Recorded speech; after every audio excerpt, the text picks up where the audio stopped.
कसं वाटतं सगळ्यांना? आत्ता सगळे उमेदवार आहात, 16 तारखेला परत जिंकून नगरसेवक बनून यायचं आहे. मला वाटतं एक छान समीकरण आपलं जुळलेलं आहे.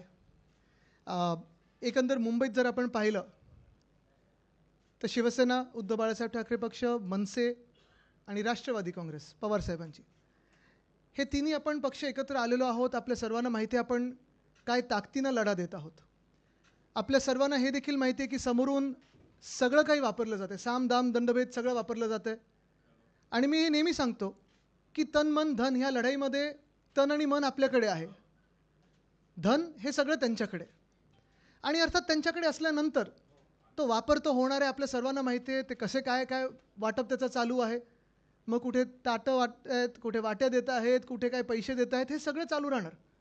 निवडणूक आयोग आता किती कोणाच्या बाजूनी राहणार वगैरे हा सगळा एक वेगळी गोष्ट आणि वेगळी एक हे आहेच, कथा आहेच.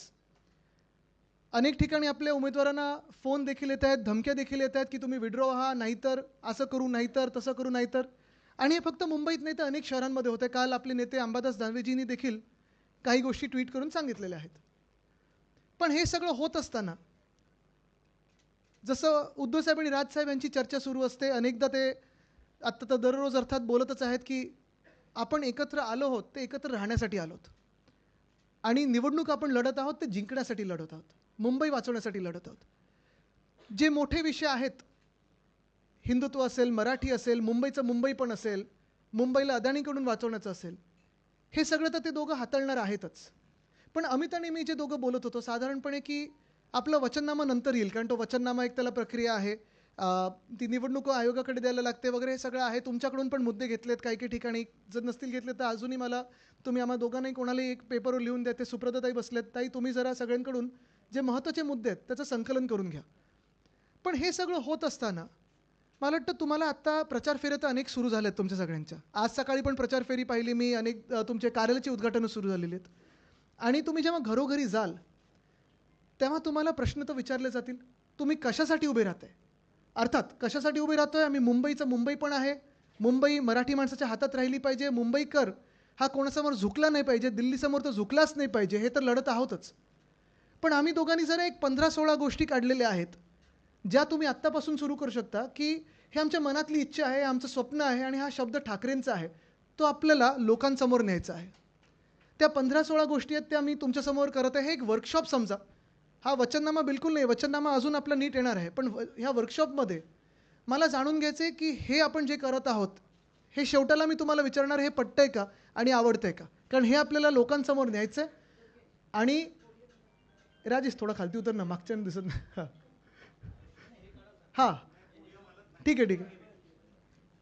तर हे तुम्हाला लोकांमध्ये न्यायचं आहे, आणि जिंकून आल्यानंतर आपले सगळे जे इथे बसलेले आहेत, आपलं बहुमत आल्यानंतर, आपले महापौर बसल्यानंतर आपल्याला ह्या गोष्टी करून दाखवायच्या आहेत. करूया सुरुवात?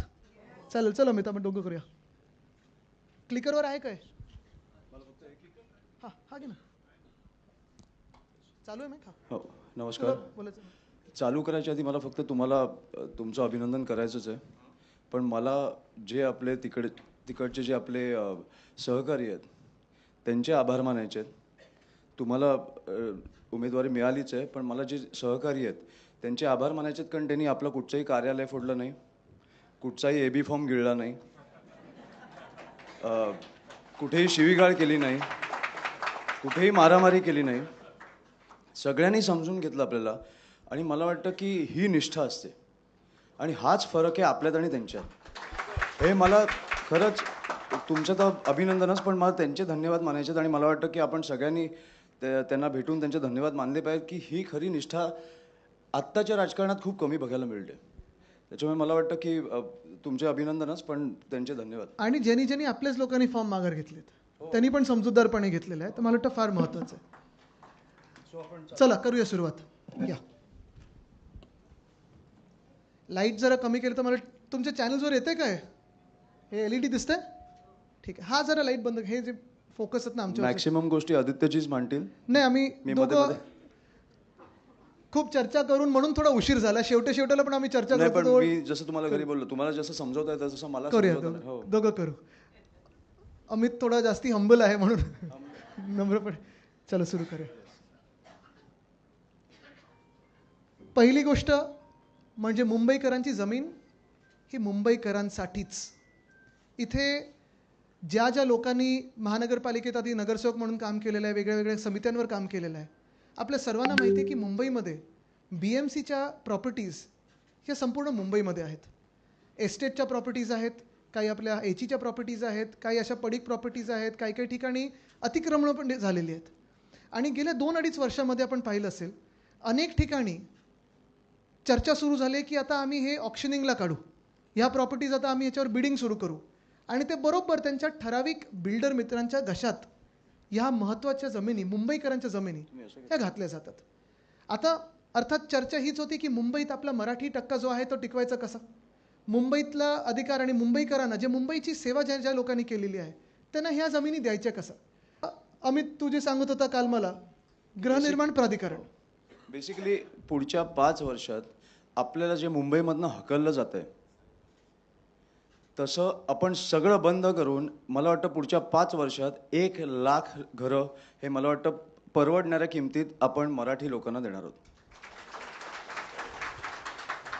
मुंबईत जिथे जिथे आपण फिरतो, आता इथे अनेक अशा महिला आहेत आणि पुरुष देखील आहेत ज्यांच्या वॉर्डामध्ये पोलीस कॅम्प्स आहेत. आता पोलीस कॅम्पचा विषय तर आपण हाताळत आहोतच, सरकारकडे मागणी करत आहोत, सातत्याने मागणी करत आहोत की जे रिटायर्ड पोलीसवाले आहेत त्यांना तुम्ही त्यांच्या हक्काची घरं मुंबईतच द्या. या सरकारने आणि आधीच्या सरकारने, म्हणजे मधलं जे घटनाबाह्य सरकार होतं, त्यांनी सांगितलं होतं की तुम्हाला 100% घरं देतो. कुठे? मुंबई बाहेर, त्या नवी मुंबईच्या खाणींमध्ये देत होते, MMR मध्ये देऊ.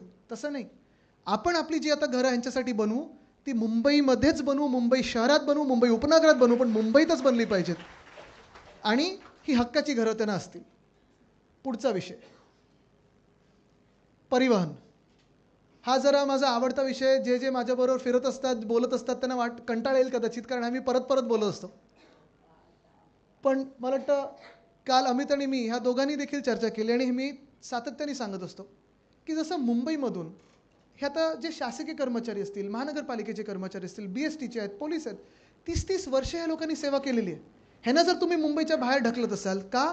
कारण ह्या सरकारला आणि भाजपला मुंबई मारायची आहे. तसं दुसरं मुंबई मारण्याचं माध्यम काय? तर आपण सामान्य जे नागरिक आहोत, सामान्य मुंबईकर असतील, त्यांना तुम्ही कामावर जाण्यापासून रोका.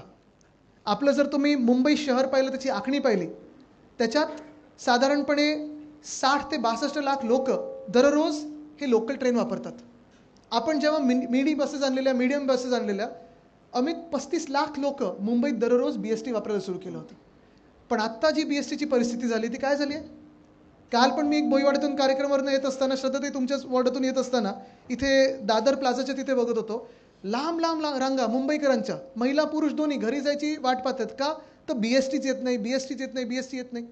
तर आम्ही ठरवलेलं आहे की आपलं सरकार आल्यानंतर पुन्हा एकदा ही दरवाढ आहे ती तिप्पट केलेली आहे, ती रद्द करून भाडं आपलं असेल ते ₹5 5 किलोमीटरसाठी, ₹10 10 किलोमीटरसाठी, ₹15 15 किलोमीटरसाठी आणि ₹20 20 किलोमीटरसाठी फ्लॅट फेअर करून देणार. खिशाला परवडेल असं भाडं असलं पाहिजे. जगातलं सगळ्यात स्वस्त आणि मस्त हे करू. ताफ्यात जवळपास 10,000 इलेक्ट्रिक बसेस आणण्याचा आपला प्रयत्न आहे. आपलं सरकार असताना आपण तो आकडा ठेवला होता, कदाचित वाढला असेल, कदाचित कमी झालं असेल. 900 डबल डेकर बस. जुने मार्ग, कारण हे अमितला पण आणि मला पण खूप वेळा मुंबईची अस्मिता परत आणायची आहे बेसिकली, आणि ती लाल बस लाल दिसली पाहिजे. पण जुने मार्ग सगळे पुन्हा सुरू करू. कारण आता आमदारांना पण हे पत्र येत असतात, नगरसेवकांना देखील येतील की हा मार्ग पुन्हा करून द्या, ताई हा मार्ग पुन्हा एकदा सुरू झाला पाहिजे, आमचा हा मार्ग बंद झालेला आहे. तर सगळे जुने मार्ग आपण हे करू. आणि खास कारण आपण आपल्या सरकारच्या वेळी हात दाखवा बस थांबवा ही योजना आपण विद्यार्थ्यांसाठी आणलेली, ज्यांनी गणवेश घातलेले आहेत. तर ही योजना पुन्हा आणायची. महिलांसाठी आणि विद्यार्थ्यांसाठी पीक आवर्समध्ये स्पेशल बस करून त्यांना मोफत त्याच्यावर आपल्याला बसेस द्यायच्या आहेत. त्या बरोबर ना? हे आपण करून द्यायचं.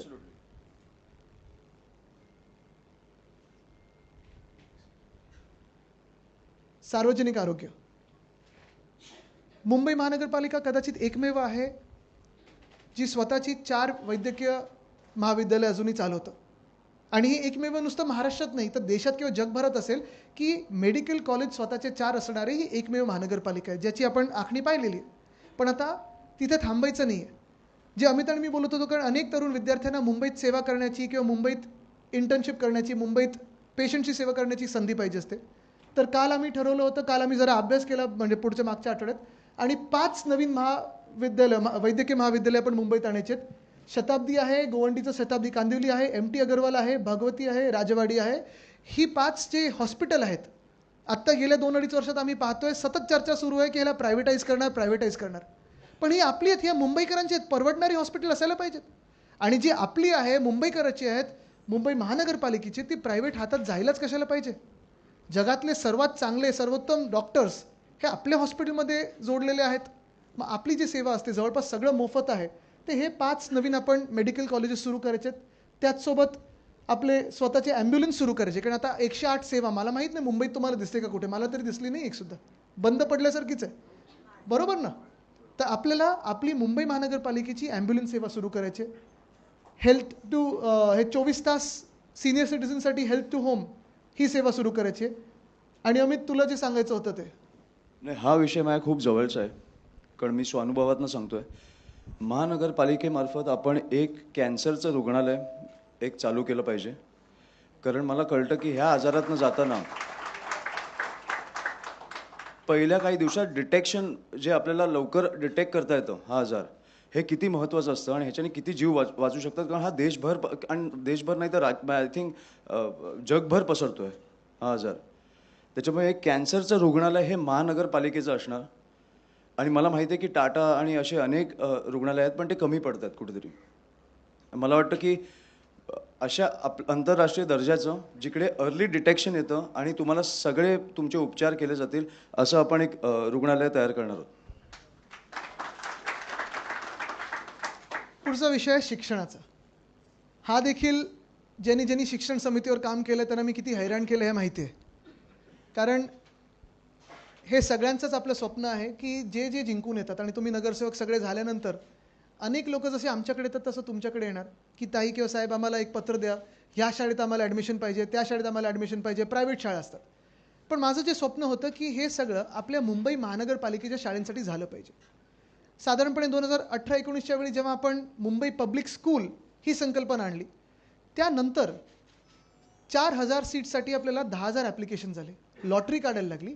आणि आपल्याला माहिती आहे की मुंबई पब्लिक स्कूलसारख्या शाळा देशात नसतील अशा आपण करून दाखवलेल्या आहेत. मग त्याच्यात SSC बोर्ड आहे, IB आहे, IGCSE आहे, CBSE आहे आणि ICSE आहे.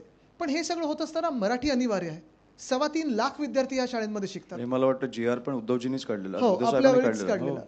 आणि ह्या शाळेंमध्ये तो पण आता मला वाटतं रद्द केला, तो रद्द केला, तो स्थगित केला ह्याने. आणि ह्या शाळेंमध्ये English, semi English, Hindi, Marathi, Gujarati, Urdu, Tamil, Telugu, Kannada ह्या सगळ्या भाषांमध्ये शिकवलं जातं. पण हे करत असताना सगळ्यात मोठी जी चिंता जी अमितकडे पण येते आणि माझ्याकडे पण येते की 10वी नंतर काय. आणि म्हणून आमचं दोघांचं स्वप्न आहे आणि जे आपण करणार हा आपला शब्द आहे की मुंबई महानगरपालिकेचं ज्युनियर कॉलेज देखील आपण काढू. म्हणजे ज्युनियर KG ते 12वी हे आपल्याला 12वी पर्यंत विद्यार्थ्यांना टेन्शन नाही, टेन्शन मुक्त विद्यार्थी.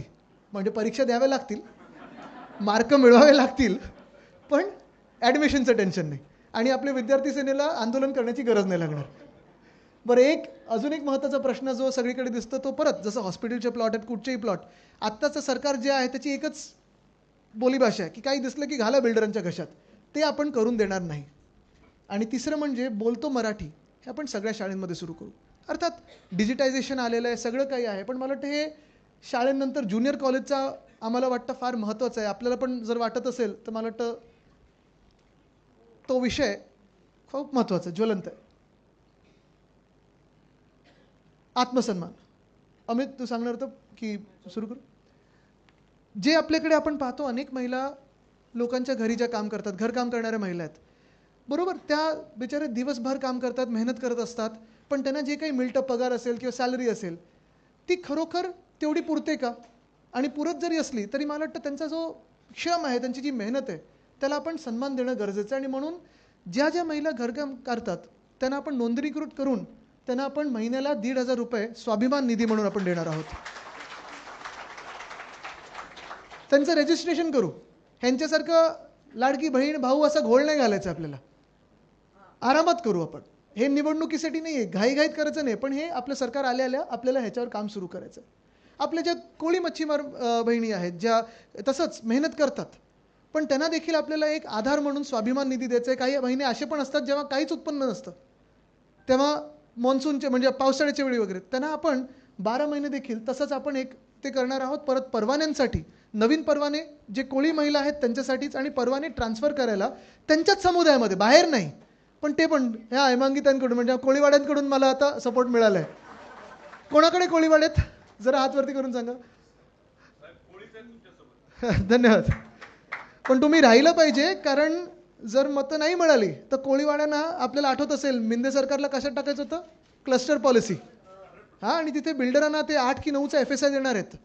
तसं न होता कोळीवाड्यांमध्ये कोळी बांधवांना काय पाहिजे कोळी भगिनीनं काय पाहिजे तेच झालं पाहिजे. बिल्डरांना पाहिजे ते नाही झालं पाहिजे. अर्थात पुढे जे कष्टकरी मुंबईकर आपल्याला आठवत असेल शिवभोजन थाळी आपण महाराष्ट्रभर सुरू केली होती. तेव्हा कोविडच्या काळात आपण 5 रुपयावर आणली काही काही ठिकाणी मोफत पण केली. तसंच मासाहेब किचनमधून आपण मुंबईत 10 रुपयात नाश्ता आणि दुपारचं जेवण आपण सगळ्या कष्टकरी मुंबईकरांना दिलं.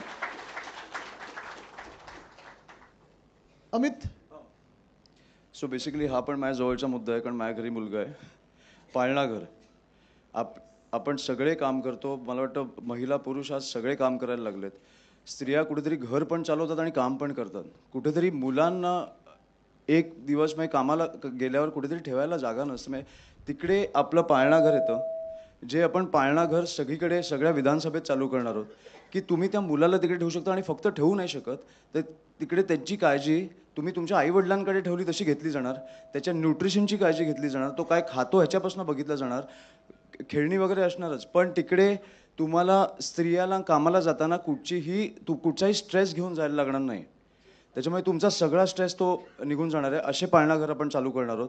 आणि दुसरं म्हणजे सॉरी एकच ह्याच्यात महत्त्वाचा मुद्दा म्हणजे जे आम्ही परत सकाळी पण याच्यावर बोलत होतो कारण पाळणाघर हा विषय जो आहे तो खूप लोकांना आपल्याला वाटतं अरे तिथे खरोखर काळजी घेतली जाईल का एक्झॅक्टली तिथे काळजी घेणारे कोण असतील वगैरे. तर अमितच्या मनात जे आहे ते एवढं त्यांनी प्रॉपर प्लॅनिंग केलं आहे की खरोखर जसं शाळेंमध्ये किंवा जागतिक कुठच्या संस्थेने काम करावं असं ते प्लॅनिंग करून आपण ठराविक जागी वॉर्डमध्ये जागतिक नाही तुम्ही तुमच्या आई वडिलांकडे आई-वडिलांनी, बरोबर, तुमचं exactly. दुसरं घर असणार आहे ते.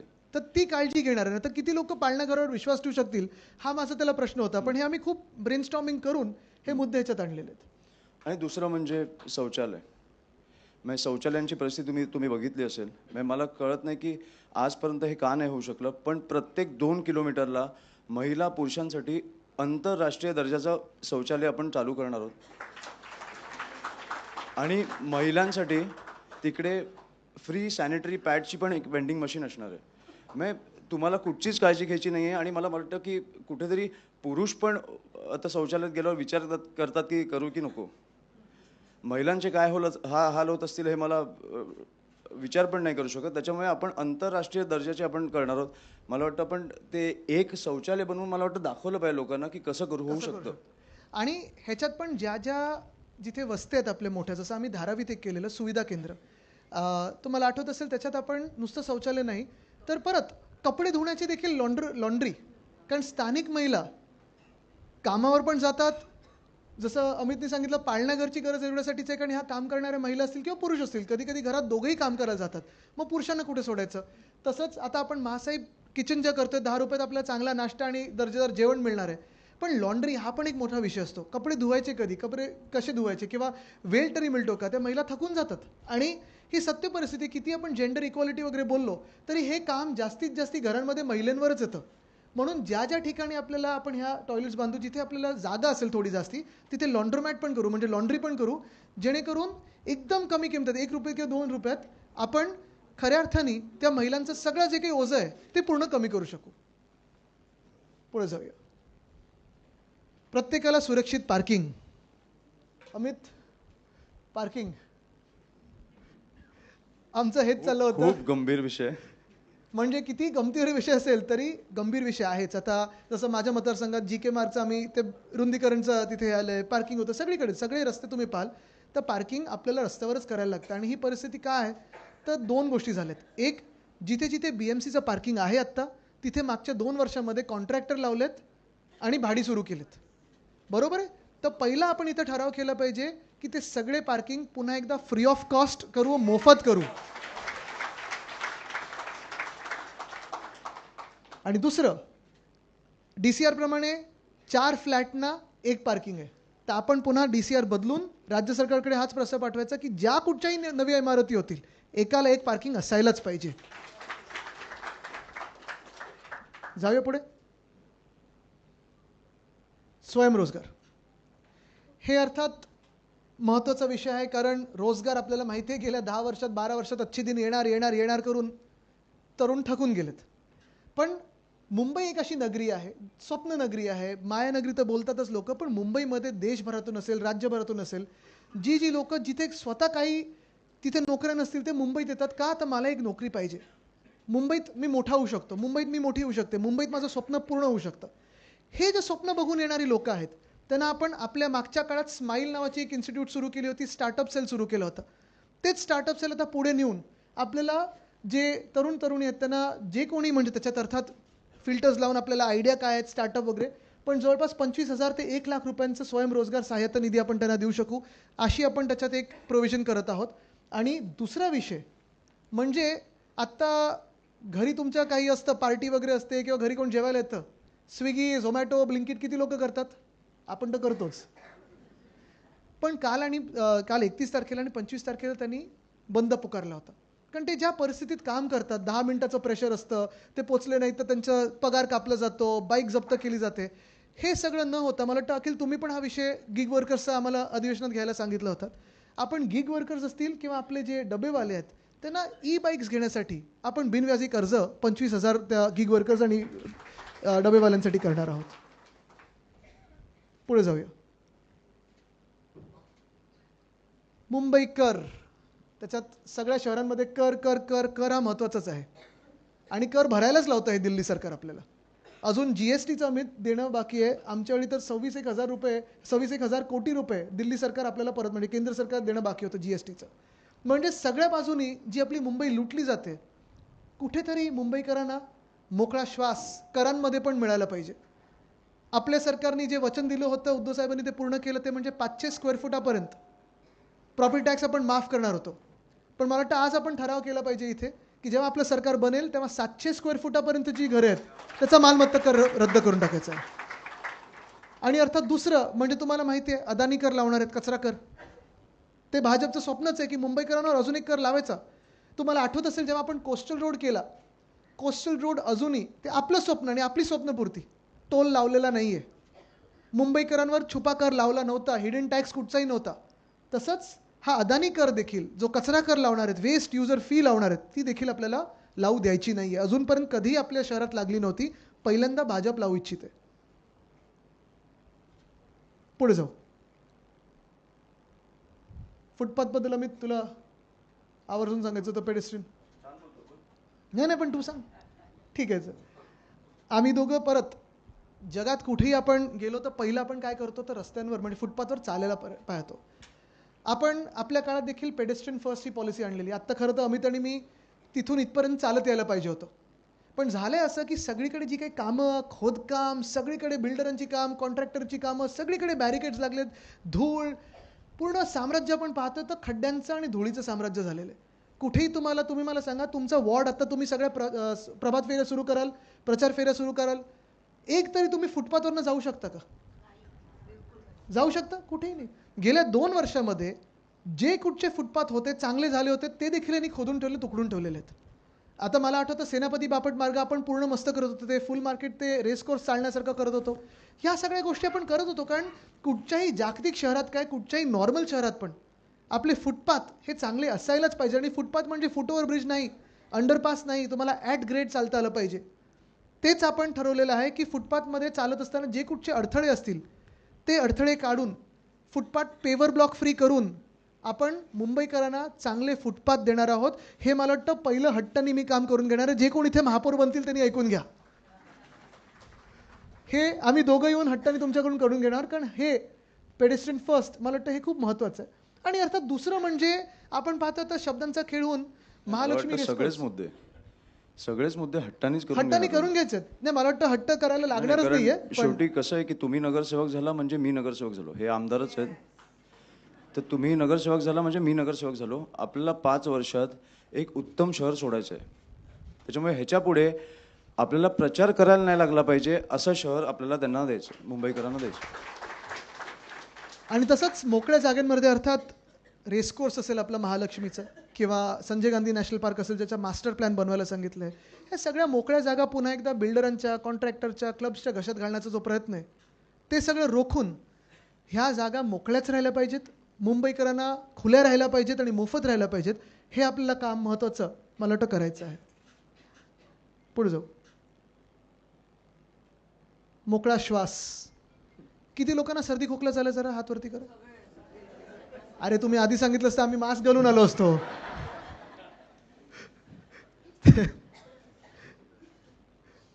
काय करायचं आता. बरं, हा सर्दी खोकला कशामुळे झालाय? जे काय करायचं आपणच करायचं आता. पण हा महत्त्वाचा विषय पुन्हा एकदा तुम्हाला सांगतो. आपण दिल्लीबद्दल बोलतोय. अर्थात दिल्लीमध्ये AQI मुख्यमंत्र्यांना वाटतं टेम्परेचर आहे. त्यांना पहिले AIQ बोलत होत्या, मग AQI झालं, हे सगळं झालं. पण ही गमतीचा जरी भाग सोडला तरी परवा IQ कमी असल्यामुळे तशा गोष्टी होतात. पण ते आपले ऐकू नाही आलं असून. पण हे जरी गमतीचा भाग जरी सोडलात तरी महत्त्वाची गोष्ट हीच आहे की मुंबई असेल, पुणे असेल, ठाणे असेल, नाशिक असेल, सगळीकडेच आपण पाहतोय धुळीचं साम्राज्य, फॉग, स्मॉग हे सगळीकडे दिसायला लागले. काल सकाळी 5:30 वाजता पाऊस झालाय. महिना कुठचा झालोय? जानेवारी. आता हे वातावरणीय बदल, पर्यावरणाचा धोका, हे तसं पाहायला गेलं तर अमित, आपण एकत्र यायच्या आधी पण आपण दोघं आपल्या आपल्या मार्गाने बोलतच होतो. तू पण बीच क्लीनअप करत होता, मी पण करत होतो. झाडं लावण्याचा विषय असेल, कांदळवनाचा विषय असेल. मला वाटतं तसं ठाकरे परिवार. नाही पण आदित्य, मला सगळ्यात जास्त भीती काय वाटते माहिती आहे का? आता तू टपवनला जाऊन आला, हो, निवडणुकीच्या तोंडावर एवढा तिकडे विरोध असताना तपोवनमध्ये 1500 का काहीतरी झाडं कापणार आहेत, सगळे लोक बोलतात तिकडची, आणि तिकडचा एक जबाबदार मंत्री येऊन बोलतो की आम्ही कापणार. हा जो माज आहे ना, हा आपल्याला काढायचा आहे कुठेतरी. माज कापायचं, माज काढायचा आहे कुठेतरी, की तुम्ही लोकांचं ऐकत नाही आहे, तुम्ही झाडं कापताय, तुम्ही काय आता कोणाला देणार आहेत आपल्याला माहितीच आहे ती जमीन, अडाणींना. सो त्याच्यामुळे ह्या गोष्टी आहेत ना, हा जो घमंड आहे ना त्यांचा, तो तोडायचा आहे आपल्याला. बरोबर. आणि हे करत असताना गेले 2-2.5 वर्ष मी सातत्याने सोशल मीडियावर स्वतः अधिवेशनात पण मुख्यमंत्र्यांनी पण सांगितलेलं आहे की तुम्हाला बाकी काही करायचं नाही आहे. जर तुम्हाला प्रदूषण मुंबईत कमी करायचं असेल तर आपल्या सरकारच्या वेळी मुंबई पर्यावरण किंवा मुंबई क्लायमेट ॲक्शन प्लॅन, कृती आराखडा जो आपण बनवला होता ते जरा चालून पहा. त्याच्यात शॉर्ट टर्ममध्ये, मीडियम टर्म आणि लॉंग टर्ममध्ये काय काय करायचं नाही हे आपण तयार केलेलं आहे. मुंबईकरांना, लाखो मुंबईकरांना विचारलेलं आहे, संस्थांना विचारलेलं आहे, अभ्यास केलेला आहे. तसंच नाशिक क्लायमेट ॲक्शन प्लॅन केलं आहे, सोलापूरचं केलं आहे, पुण्याचं केलं आहे. कारण माझं स्वप्न होतं की 2040पर्यंत महाराष्ट्रातली 40 शहरं त्यांना नेट झिरोला न्यायचं आहे क्लायमेट ॲक्शनमध्ये, कार्बन याच्यात. पण पुन्हा एकदा जेव्हा आपलं सरकार येईल तेव्हा अर्थात इलेक्ट्रिक बस असेल, पब्लिक ट्रान्सपोर्ट असेल, कांदळवन वाचवणं असेल, जे आपण अमित 11 महिन्यामध्ये 15,500 हेक्टर आपण मॅनग्रोव्ह वाचवले होते आपल्या सरकारच्या वेळी. अशा काही काही गोष्टी ह्याच्यानेच AQIला नियंत्रण होणार. हे जे काही फवारणी वगैरे करतात ना, कधी वाटलं डीप क्लीन सुरू, हा असं नाही होत. ह्याला एक पूर्ण आराखडा आपण बनवला होता, तो मुंबई क्लायमेट ॲक्शन प्लॅन. कारण हा मोकळा श्वास हा फक्त आपल्याला नाही तर मुंबईत जे कोणी येतं, एक दिवसासाठी पण येतं, ते पण सांगतात अरे मला सर्दी झाली. आम्ही तर रोज ॲलिग्रा वगैरे घेऊन जगतोय. पण मुंबई असेल, दिल्ली असेल, कुठे ना कुठेतरी आपल्याला पर्यावरणाचा विचार हा करायला लागेल. कुठचंही चांगलं शहर जिथे तरुण तरुणी जातात, नोकऱ्यांसाठी जातात, नवीन गुंतवणूक जाते, ते शहराचा दर्जा काय आहे, मोकळ्या जागा आहेत का, शाळा चांगल्या आहेत का, आरोग्य सुविधा कशी आहे, फुटपाथ कसे आहेत, हवामान कसं आहे, हे पाहून जातात.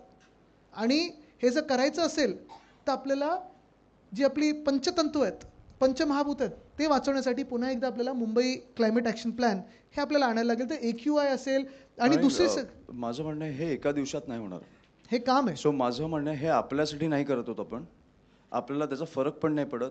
आपण जस्ट खोकतो, सर्दी खोकला सगळं होतं, आपण गोळ्या घेऊन शांत बसतो. मला वाटतं आपल्या पुढच्या पिढीसाठी आपण हे केलं पाहिजे, कारण हे एका दिवसात होणारं काम नाही आहे. आदित्यजींचं आहे ते 2040चा आपला टार्गेट आहे. बरोबर, पण सुरू केलं पाहिजे, सुरू केलं पाहिजे. आणि दुसरं म्हणजे तुम्ही पाहाल आत्ता पण त्यांनी जो मास्टर प्लॅन केला संजय गांधी नॅशनल पार्कचा, येऊर वगैरे जे मंत्र्यांचे बंगलेत ते वाचवण्यासाठी असेल, किंवा सगळ्यात महत्त्वाचं म्हणजे आता जे उठसूट कन्स्ट्रक्शन चालू आहे, कुठेही आपण विकासाची कामं थांबवणार नाही. पण जिथे धुळीचं साम्राज्य आहे किंवा जे काही कन्स्ट्रक्शन आहे त्याला कन्स्ट्रक्शन मॅनेजमेंट प्रोग्राम एक आपल्याला सुरू करायला लागेल की तुम्ही कसं ते करू शकता, कशी धूळ उडणार नाही, हे सगळं आपल्याला पाहणं गरजेचं आहे. पुढे जाऊया. आर्थिक राजधानी. इन्फ्रास्ट्रक्चर. कारण आता काय आहे की ह्यांच्या वचननाम्यामध्ये खूप मोठ्या मोठ्या घोषणा येणार आहेत. आम्ही इथून बोगदा करू, वरतून फ्लायओव्हर करू, ह्याचं चौपदरीकरण करू, समुद्रातून रस्ता काढू वगैरे सगळं काही आहे. पण हेच लोक, हेच भाजपा मुंबई मारून पुन्हा एकदा तिसरी मुंबई आता आम्ही करू, चौथी मुंबई आम्ही करू, ह्या सगळ्या घोषणा करणार. आणि तिथे जिथे तिसरी मुंबई चौथी मुंबई आहे ती त्यांच्या आवडत्या टोळींनी जमिनी घेऊन ठेवल्यात. म्हणजे फायदा त्यांचा आणि नंतर फायदा भाजपचा आणि नंतर फायदा त्यांच्या कॉन्ट्रॅक्टर्सचा. पण आपली जी मुंबई आहे, मुंबादेवीची जी मुंबई आहे, मुंबईकरांची जी मुंबई आहे, त्याची काळजी कोण घेणार? आणि म्हणून आम्ही ठरवलेलं आहे की मुंबईचा पुनर्शोध, रिइन्व्हेंटिंग मुंबई. जवळपास पहिली गोष्ट म्हणजे BPTमध्ये 1800 एकर जागा ही आपली आहे, मुंबईची आहे. आणि ह्या जागेवर अधिकार कोण गाजवते? तर केंद्र सरकार गाजवते, BPT गाजवते, जे दिल्लीत बसले. काय संबंध त्यांचा? तर 1800 एकरवर पुन्हा एकदा आपण आपला अधिकार तिथे मांडणार, ती जागा आपल्याकडे घेणार. म्हणजे घेणारच, मग कुठचीही ती लढाई असो, मग ती कोर्टात असो की कुठे रस्त्यावर असो, ती जागा घेतल्यानंतर त्या BPTमध्ये जे शिवडी आपलं BDD पासून सगळे जे जे लोक तिथे राहतात कुलाब्यापर्यंत 1800 एकरमध्ये, त्यांचा आपल्याला पुनर्विकास पहिला करायला लागणार. त्यांना चांगली दर्जेदार घरं द्यायला लागणार, तिथे मोकळी मैदानं करायला लागणार. तिथे आपण गिफ्ट सिटीसारखं, जसं गुजरातला त्यांनी गिफ्ट सिटी नेलं ना, तसंच आपल्याला इथे देखील इंटरनॅशनल फायनान्शियल सर्व्हिसेस सेंटर आणायला लागणार, आर्थिक केंद्र. तरच आपण ह्या मुंबईला पुढे बळ देऊ शकतो, ताकद देऊ शकतो. बरं, तिथे रस्ते बनलेले आहेत, रेल रोड बनलेला आहे. मग पुढचा तो मार्ग काय येतो? तर आपल्या मुंबईचा कोस्टल रोड आहे वेस्ट कोस्टला, ईस्ट कोस्टला जर हे आपलं पूर्ण रेल रोड आणि सगळे असेल तर नरिमन पॉईंट कफ परेडसारखा तो कनेक्टर आहे. तो शेवटचा आपण सुरू केला होता, तो ह्या सरकारने स्थगित केलेला आहे. गोरेगाव मुलुंड कनेक्टर जो आपण सुरू केला होता, ह्या सरकारने कॉन्ट्रॅक्टर बदलला, पैसे वाढवले, पैसे काढले. हे सगळं आहे, त्यांना रिंग रोड मुंबईसाठी बनवणं गरजेचं आहे. आणि तिसरं म्हणजे ह्याच सगळ्या ह्याच्यात जे काही प्रकल्प आता सुरू झालेले आहेत, आपण पाहतोय प्रकल्प चाललेत. म्हणजे एका बाजूला आपला कोस्टल रोड मुंबईकरांचा, दक्षिण मुंबईतला, मुंबई महानगरपालिकेने उद्धव साहेबांनी भूमिपूजन केलं आणि आपलं सरकार असतं तर 2022 पर्यंत पूर्ण झाला असता. ह्यांनी अजून लांबवलं, ठीक आहे. पण उत्तरेचा जो कोस्टल रोड आहे त्याच्यावर 4 टोल आहेत. MSRDC खात्याकडे ते कधीपासून आहे? 2014 पासून आहे. मंत्री कोण आहे? मिंदे. 4 टोल लावलेत, छुपे टॅक्स लावलेले आहेत आणि काम 2दा कॉन्ट्रॅक्टर बदलले, कालावधी वाढतच चालले, कुठेही काही काम झालेलं नाही आहे. प्रॉब्लेम मुंबईचा हाच आहे की आत्ता ज्यांच्या हातात सरकार आहे त्यांना इंटरेस्ट एवढाच आहे की काम अजून वाढवत कसं जायचं आणि ते वाढवतच जातात अमित. म्हणजे आता आम्ही कांदिवलीपर्यंत, आता दहिसरपर्यंत, आता पुढे दिल्लीपर्यंत, आता ताशकेंतपर्यंत, आता मॉस्कोपर्यंत काम काही होत नाही. नुसतं घोषणा होतात, कॉन्ट्रॅक्टर वाढतात आणि पैसे वाढतात. तर ते आपल्याला कालबद्ध पद्धतीने पूर्ण करून घ्यायचं. हा विषय सोपा आहे. विजेचा BST अजूनही दर्जेदार वीज देते सगळीकडे. BSTला मारण्याचा जो ट्रान्सपोर्टमध्ये प्रयत्न आहे तसाच इलेक्ट्रिसिटीमध्ये पण प्रयत्न आहे. आणि आपण ठरवलेलं आहे की जे 100 युनिटपर्यंत BSTची वीज वापरतात त्यांना आपण वीज पूर्णपणे मोफत देणार आहोत, 100 युनिटपर्यंत. तसंच पूर्व आणि पश्चिम उपनगरात देखील आपण BSTची वीज पुन्हा एकदा कशी देऊ शकू ह्याच्यावर आपण काम सुरू करणार. कारण मुंबईची जी वीज आहे आत्ता 3-4 प्रायव्हेट कंपन्या बघतात. तसंच BSTच्या माध्यमातून आत्ता ह्या सरकारने अदानीचे मीटर तुमच्या घरोघरी लावले असतील, काही ठिकाणी लावले ना. विरोध होतोय, विरोध करतोय आपण, पण ते घुसणार. ते घुसण्याचं रोखण्यापेक्षा आपल्याला हे करायला पाहिजे. पुढे जाऊ. प्रत्येकाला पाणी हक्क, डिसॅलिनेशन जे आपण काम सुरू केलं होतं, समुद्राचं पाणी गोड करायचं, ते ह्या सरकारने स्थगित केलं, मिंदे सरकारने स्थगित केलं, भाजपाने स्थगित केलं. का मला माहीत नाही. दर्जेदार पाणी मिळालं असतं, स्वस्त पाणी मिळालं असतं. आत्तापर्यंत हा प्रकल्प पूर्ण होऊन मुंबईला 450 मिलियन लिटर पाणी प्रतिदिन मिळालं असतं. पण हे काम स्थगित झाल्यामुळे परत एकदा पाण्याची टंचाई आहे, आपल्या वस्तींमध्ये बोंब आहे. तसंच पुढे जर पाहिलं तर रेन वॉटर पर्क्युलेशन पिट्स करणं गरजेचं आहे. प्रत्येक सोसायटीला आपण ते करायला लावणार आहोत. आणि सगळ्यात महत्त्वाचं म्हणजे आत्ताचे जे दर आहेत पाण्याचे ते तसेच स्थिर ठेवू आपण, ते वाढू देणार नाही. जग महाग होत चाललंय, सिलेंडर महाग होत चाललेत, सगळं काही जे केंद्र सरकार देते ते महाग होत चाललेलं आहे. पण आपण आपल्या मुंबईला परवडणारं कसं शहर ठेवायचं, आपल्या मुंबईकरांच्या खिशाला परवडेल कसं, त्याच्यावर आपण काम करत आहोत. पुढे जाऊया. युवा मुंबई, आणि तसं आपण पाहतोय प्रत्येक वॉर्डमध्ये आता टर्फ्स येत आहेत, सगळं काही येतं आहे. अमित आणि मी कधी आम्ही तुम्ही पाहता कधी फुटबॉल, कधी क्रिकेट वगैरे असं सगळं करत असतो. पण तरुण मुंबईकर जे आहेत अनेकदा हे टर्फ्स बुक करू शकत नाहीत, कारण 3000 पर तास, 4000 पर तास. तर आपण असं ठरवलेलं आहे की मोठे स्पोर्ट्स कॉम्प्लेक्स ठीक आहे आपण करू, ईस्ट कोस्टवर करू, सगळीकडे करू. पण प्रत्येक वॉर्डात आपल्याला मिनी स्पोर्ट्स कॉम्प्लेक्स करायला लागतील, बहुउद्देशीय स्पोर्ट्स कॉम्प्लेक्स करायला लागतील. म्हणजे तुम्ही पिकलबॉल पण खेळू शकता, तुम्ही बॅडमिंटन खेळू शकता, बास्केटबॉल खेळू शकता, ते करू. आणि हे खूप महत्त्वाचं आहे. मुंबईत अनेक आता म्युझिक कॉन्सर्ट्स व्हायला लागलेत, स्पोर्ट्स इव्हेंट्स होतात. आत्ता पण मेसी मेसी मेसी तुम्ही गोंधळ पाहिला असेल, तो काय होता. मी गेलो नाही सेल्फी काढायला, पण च्युइंगम खात.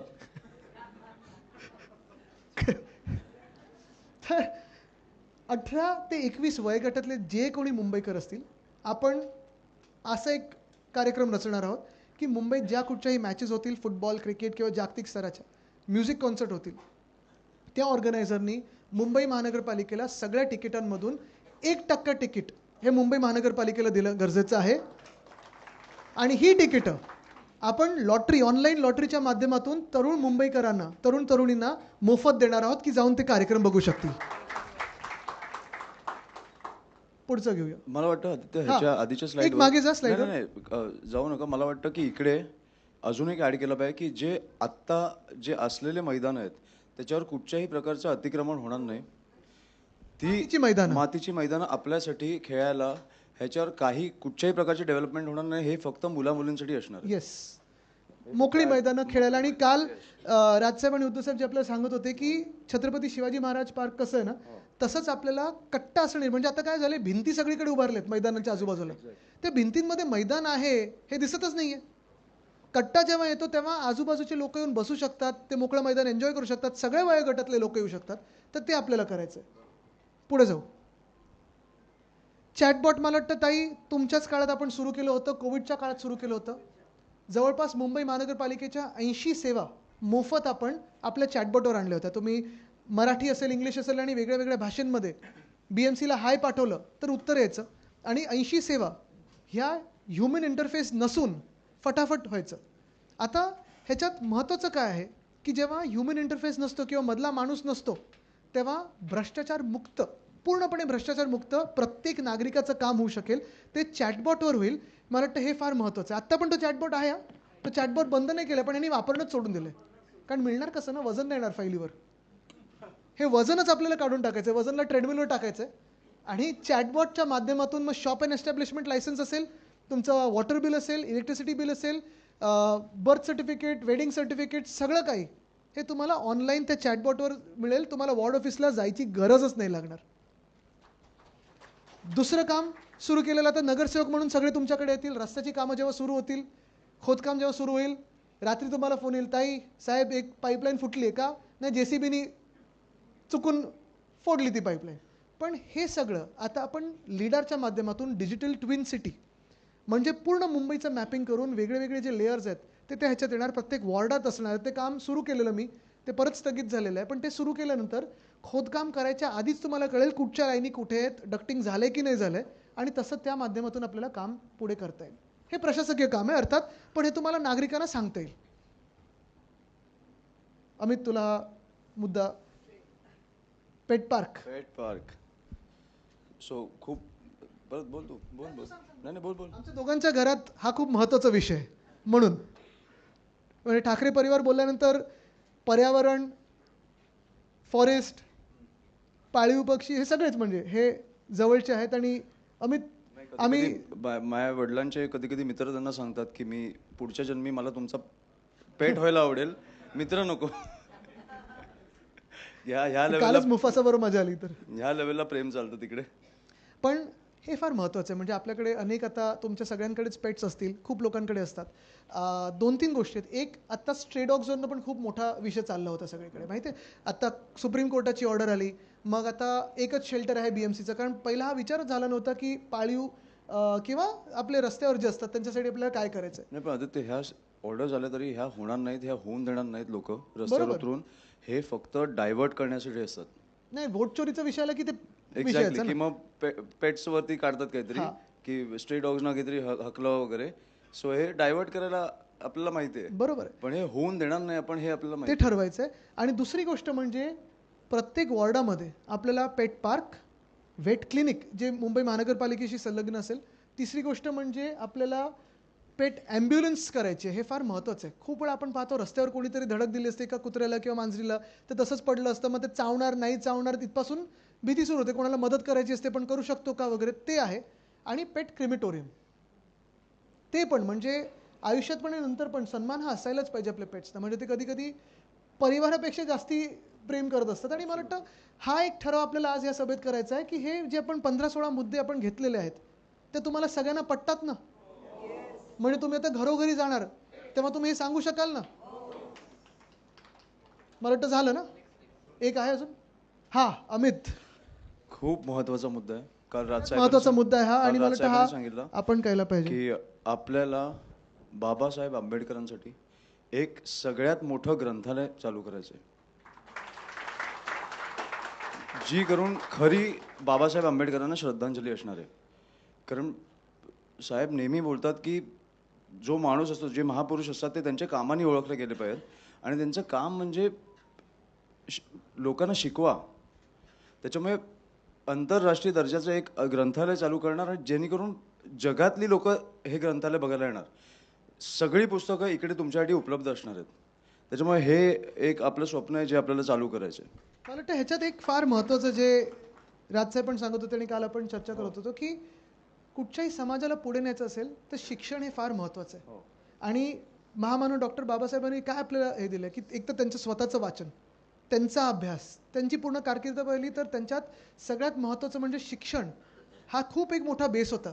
आणि ते होत असताना आपल्याला भारतीय नागरिक म्हणून ओळख जर द्यायची असेल, जातपात, धर्म, भाषा, प्रांत ह्याच्या पुढे जाऊन आपले अधिकार काय आहेत, आपलं कर्तव्य काय, हे जर आपल्याला ओळखून घ्यायचं असेल आणि देशाला पुढे न्यायचं असेल, समाजाला पुढे न्यायचं असेल, तर आपल्याला शिक्षण हे फार महत्त्वाचं. आणि शिक्षण येतं वाचून.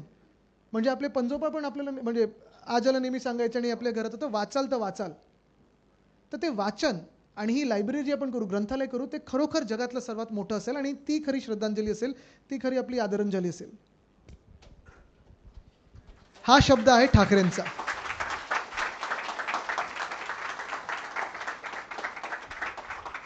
पटतंय सगळ्यांना एकमतानी? चला मग हा ठराव आपण दोन्ही साहेबांना आम्ही देतो. हा थोडा आमच्याकडून एक प्रयत्न होता की त्यांच्यासमोर हे जायच्या आधी आपल्यासमोर पण मांडायचं होतं. अर्थात त्यांना माहितीच आम्ही काय मांडतोय. पण मुंबईतून जे तुम्हाला प्रश्न येतील, मुंबईकरांचे जे प्रश्न येतील आणि हे जे आपण जिंकून आल्यानंतर तुम्ही सगळे यशस्वी होणारच आहात, ते झाल्यानंतर पहिल्या दिवसापासून आपलं जे कामाला लागायचं आहे ते हे घेऊन लागायचं. नाही, मी बोललो तसं की तुम्ही नगरसेवक झाला म्हणजे मी नगरसेवक झालो. आणि आता उद्या परवा ह्यांचा जाहीरनामा येईलच की कुठेतरी 1,500 देत आहेत, 2,000 देत आहेत. ह्या कुठच्याही जाहीरनाम्याला बळी पडू नका. हे आपण जे करतोय ते आपल्या पुढच्या पिढीसाठी करतोय. आणि मला वाटतं की कुठेही 1,500-2,000 हजार घेण्यापेक्षा एक उत्तम शहर आपण सोडून गेलो, उत्तम आपल्या मुलामुलींसाठी मैदानं सोडून गेलो, तर कुठेतरी त्यांना पण बरं वाटेल. त्याच्यामुळे मला वाटतं की आपण ह्या कुठच्याही भूलचुकांना तुम्ही बळी पडू नका. की काहीही करतील ते, उद्या काही येईल. पण मला वाटतं की कुठेतरी जसं एक हे होतं की मी ब्लँक झालो होतं सध्या. पण जस्ट मी तुम्हाला सांगतो की आपल्याला 16 तारखेला मोठा जल्लोष करायचा आहे. आणि जल्लोषाच्या पहिल्या दिवसापासून कामाला लागायचं. मला वाटतं अमित तू हेच सांगत होता. नाही, मला काहीतरी बोलायचं पण ठीक आहे. नाही, तू मला जे सांगत होता ते हेच होतं की महत्त्वाची गोष्ट म्हणजे मुंबईचा विश्वास ह्या फोटोवर आहे आता. आणि मला गाडीत मला वाटतं अमित हेच सांगत होता की आम्ही दोघं पण कार्यकर्ते आहोत. आम्ही दोघं पण ठीक आहे, नेते वगैरे सगळं जरी पद असली तरी बोललो तसं कार्यकर्ते की आहोत. तुम्ही निवडून आला म्हणजे आम्ही निवडून आलोय.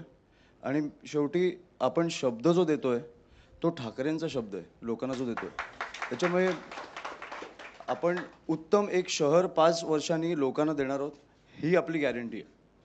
धन्यवाद. जय हिंद, जय महाराष्ट्र, वंदे मातरम. आपले सगळे जे उमेदवार आहेत त्यांनी कृपा करून बसूनच घ्या. आता उद्धव साहेब तुम्हाला बोलायला येणार, तेव्हा प्रेस थोडी बाहेर असेल, तुमच्याशी 1-on-1 संवाद आहे, ह्याच्यानंतर करणार. दोघांचा आम्ही इथे बसतो म्हणजे सगळ्यांबरोबर फोटो होईल.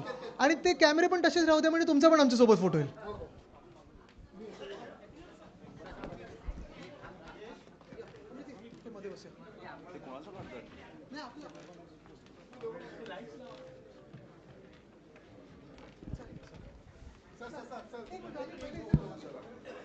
जरा स्टेजचे लाईट्स ऑन करा.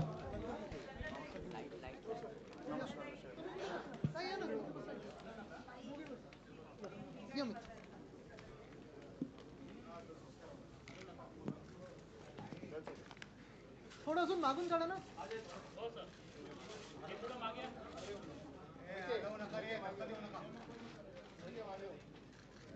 सगळ्यांनी व्ही करा.